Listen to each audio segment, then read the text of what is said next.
Hi guys, welcome back. On or around May 18th, I did a lesson on glazing and I used a picture that I really didn't think was that good. It was only meant to demonstrate the glazing technique, and I really wasn't doing a video on how to do fire. I've got those videos up. So I got a comment from one of my subscribers and they thought it was a photo. And at first I was like, wow, that's really nice of the person. That's a compliment to me considering I like to do hyper realistic artwork and I hadn't been working on that picture for a very long time. It was like a one night, color. I wasn't able to convince him that that wasn't a photo, so I told him that I would do a demo from the beginning. So here you have me doing the demo, and I'm doing a small sketch at the beginning. That's just to give me some guidelines. Normally, when I'm doing fire, I don't really make up a big sketch. I go with the guidelines and then I keep going. You'll see in the upper left hand corner, that's the picture that I had done that night. And it's obviously a drawn picture. I don't even know why he thinks that that's a photo. It's obviously not a photo. And here's the one that I am doing, which you could see is extremely similar. You could see that the style is the same if you look at both the pictures, that my style just is identical. And personally, I think the one that I'm demoing now looks more realistic than the one that I did that he thought was a photo. So I've been working on this for a while. I guess I'm at the 8 hour mark. I slowed down the camera to show you the glazing technique and just how slow and tedious and monotonous it is. So now I'm about 10 hours into this and I'm bored. And my godson came over and he had just seen the movie Ember. No, that the character is Ember and the movie was Elemental, and he wanted me to draw the character for him, and which was good because she's a cartoon of fire. So I did a picture for him and it came out cute, and you could see how slow and monotonous that was, and it took me a while, and I'm about to show you the picture. Okay, so that's my picture, and I'm about to put the background on. I did the background really quick using some watercolor. That was the reference photo, and there's the picture that I'm working on. I'm dreading going back to that other picture, and because I'm just bored as hell. So I started a new picture inspired by Ember from Elementals, but I wanted to do this one a little bit more realistic. So making a cartoon and making it realistic is pretty popular video on YouTube. So I was like, well, yeah, this is much better. I should have started with this picture at the beginning. And I'm loving doing this. I used it's not Winsor and Newton, but it's Royal Talons watercolor. Their white is nice and opaque and it soaks into the paper, so you can color over it really well.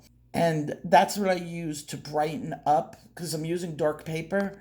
I'm using the white to brighten up the fire, and it works. It's like a trick that works really, really well.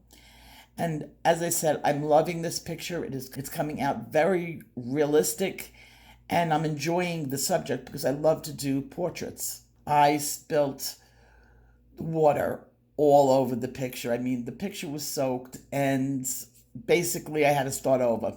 But this time I decided to do a different picture, and this is going to be a picture that I need the background for another video. So I started working on something that I could put a background on later on. Now, this is supposed to be Ember, and she wears a black dress, not a red dress, but let's work out the process. This is just the very, very beginning, and I am going to turn her dress black. How black it is going to be determined by the background, so I can't completely finish this picture until I put the background on. Remember, I did a video a long time ago, if you were with me, called the seesaw effect. Whenever you do a light, when you're coloring dark and you put light next to it, the light looks lighter. if you color a light background, your darks will look darker, and it bounces back and forth.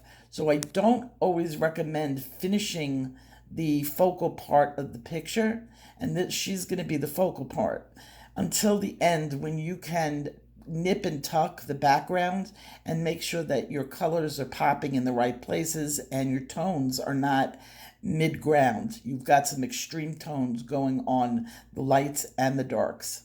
So here I'm using the Winsor & Newton watercolor to do the hair. I did not sketch the hair. I just did the outline of the hair, and then I'm just going to town. And I changed up the way I do fire, mostly because I was tired of it and I'm looking for a shortcut.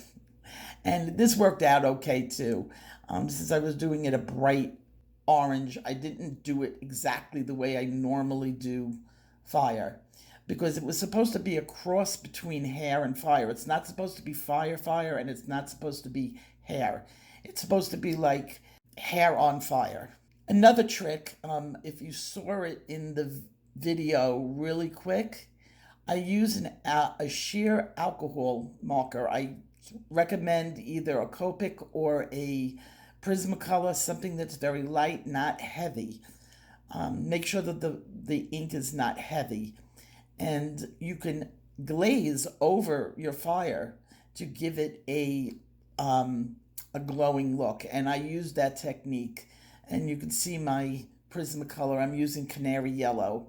The one thing that's really good about Prismacolor markers is they match up with their pencils, the color of the dyes. So I could see on the marker in this part of the video that I am using Canary Yellow.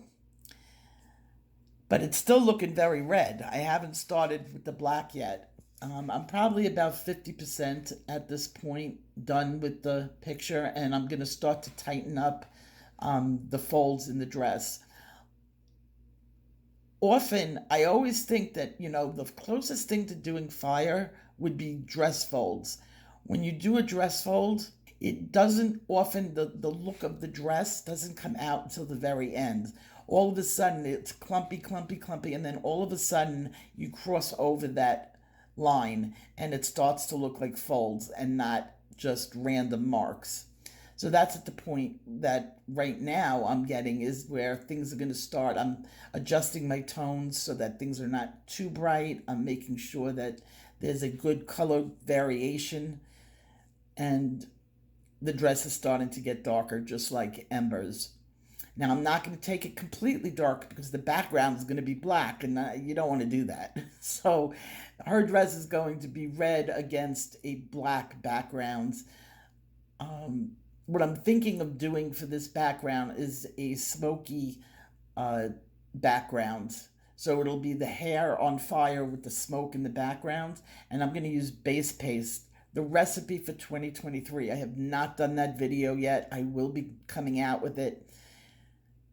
So here's the end result, and here's the part where I am going to stop as far as this dress goes until I get that background. You're going to see. Now, I really hope that this convinces him that I know how to do fire. I don't know what else I could do to show him. That's the way you do fire. You glaze, and you just go for it. It really is not a difficult technique. Beginners can do fire. And with that, if you have any questions, feel free to ask me. And I will see you guys in my next video. Take care. Bye-bye.